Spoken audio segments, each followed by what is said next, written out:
বাংলাদেশের মানবাধিকার পরিস্থিতি স্থিতিশীল রয়েছে, তবে কিছু উদ্বেগ রয়ে গেছে এমন তথ্য প্রকাশ পেয়েছে যুক্তরাষ্ট্রের মানবাধিকার রিপোর্ট 2024-এ। মঙ্গলবার রাতে মার্কিনিরা প্রকাশ করে নিজস্ব মতামত।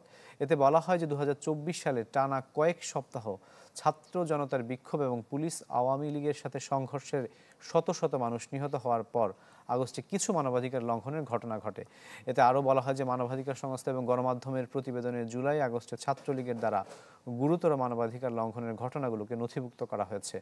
অন্তর্বর্তীকালীন সরকার জাতিসংঘের সাথে কাজ করেছে এবং অপরাধীদের জবাবদিহি করার জন্য বিচার ব্যবস্থা এবং আন্তর্জাতিক অপরাধ ট্রাইব্যুনাল উভয়কেই ব্যবহার করেছে। রিপোর্টে আরও বলা হয় যে অতীতের সরকারের সময় নির্বিচারে বেআইনি হত্যাকাণ্ড, গুম, নির্যাতন, গ্রেপ্তার, মত প্রকাশের স্বাধীনতা এবং গণমাধ্যমের স্বাধীনতার উপর গুরুতর বিধিনিষেধ আরোপ করে।